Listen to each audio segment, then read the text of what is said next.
Pawarta Java TV.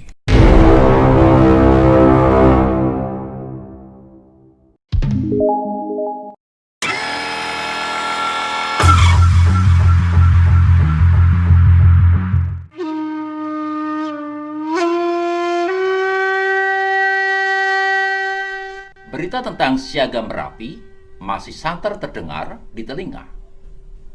Terlebih ketika beberapa media online memberitakan bahwa sekawanan kera ekor panjang mulai turun dari Gunung Merapi. Turunnya sekawanan kera tersebut telah lama dijadikan tanda oleh sebagian masyarakat bahwa Gunung Merapi akan meletus.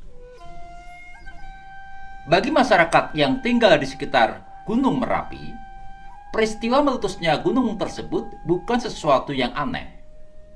Mengingat Gunung Merapi sejak berstatus sebagai pra-Merapi, Merapi tua, Merapi muda, hingga Merapi baru kerap meletus. Menurut sejarah Merapi, gunung tersebut pernah meletus dahsyat pada tahun 1006, 1786, 1822, 1872, 1930. Memasuki abad 21, Merapi meletus pada tahun 2006 dan 2010. Peningkatan aktivitas vulkanik Gunung Merapi makin ditunjukkan sejak tahun 2018 hingga 2020.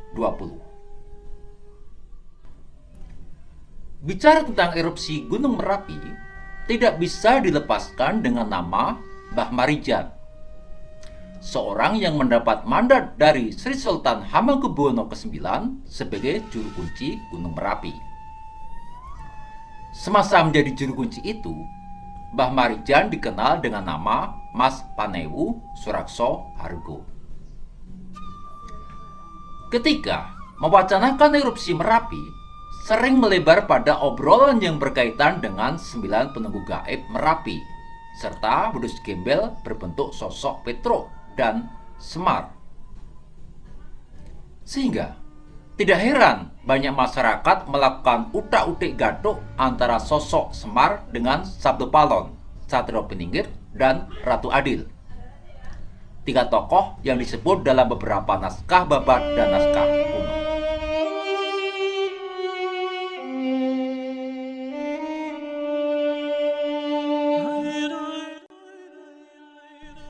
Para pemirsa Pawarta Jawa TV, bahwa semula Mbah Marijan hanya sebagai asisten ayahnya yang bertugas sebagai juru kunci Merapi dari tahun 1970 sampai 1982. Sesudah sang ayah meninggal pada tahun 1982, Mbah Marijan mendapat mandat dari Sri Sultan Hamengkubuwono ke-9 sebagai juru kunci Merapi. Mbah Marijan memiliki seorang istri bernama Ponirah. Pernikahannya dengan Ponirah, Mbah Marijan memiliki 10 orang anak. Tapi 5 anak dari seluruh anaknya tersebut telah meninggal dunia. Ketika Mbah Marijan meninggal pada tahun 2010, beberapa anaknya bersedia menjadi juru kunci Gunung Merapi. Selama melaksanakan mandat dari Sri Sultan Hamengkubuwono ke-9 sebagai juru kunci Gunung Merapi, Mbah Marijan dikenal sebagai abdi yang sangat loyal kepada junjungannya. Loyalitas Mbah Marijan kepada Ngarso Dalem Kaping Songo dibuktikan ketika lava pijar dan awan panas Merapi menyerbu kampungnya pada tanggal 26 Oktober 2010. Mbah Marijan tidak mau mengungsi. Pendirian Mbah Marijan tersebut dapat dipahami sebagai bentuk pertanggungjawaban atas tugas yang disampaikan junjungannya di pundaknya. Suatu tugas yang berisiko tinggi namun dilaksanakan dengan pertaruhan ikhlas pada jiwa dan raganya. Pada tanggal 27 Oktober tahun 2010, warga lereng Merapi khususnya dan warga Yogyakarta pada umumnya diliputi rasa duka cita sesudah mendengar kabar bahwa tim SAR menemukan korban Merapi yang dikonfirmasi sebagai jenazah Mbah Marijan. Selain Mbah Marijan, terdapat 15 orang lainnya menjadi korban Merapi. Semoga arwah mereka diterima di sisinya, damai dalam pelukan Tuhan.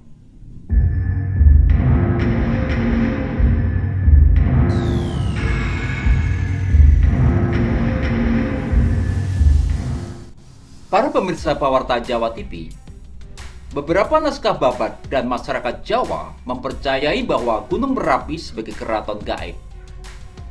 Karena sebagai keraton gaib, terdapat 10 punggawa yang memiliki peran dan tugasnya masing-masing. Ke-10 punggawa tersebut yakni Eyang Romo, Eyang Permadi, Nyai Gadung Melati, Kiai Petruk, Kartodibejo, Eyang Ontobogo, Eyang Megantoro, Kiai Sapu Angin, Kiai Wolawali, dan Eyang Sabu Jagat. Menurut beberapa sumber, bahwa Eyang Romo dan Eyang Permadi merupakan kakak beradik yang memiliki tanggung jawab besar sebagai Dayang Gunung. Karena merupakan tokoh utama dari seluruh penghuni gaib Merapi, keduanya tinggal di puncak Merapi. Tokoh penghuni gaib Merapi ketiga adalah Nyai Gadung Melati.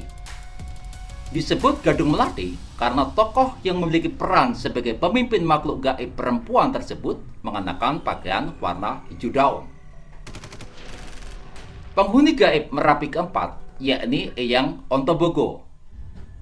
Tokoh ini memiliki tugas sebagai penjaga keseimbangan Gunung Merapi agar tidak melorot dan tenggelam ke dalam bumi.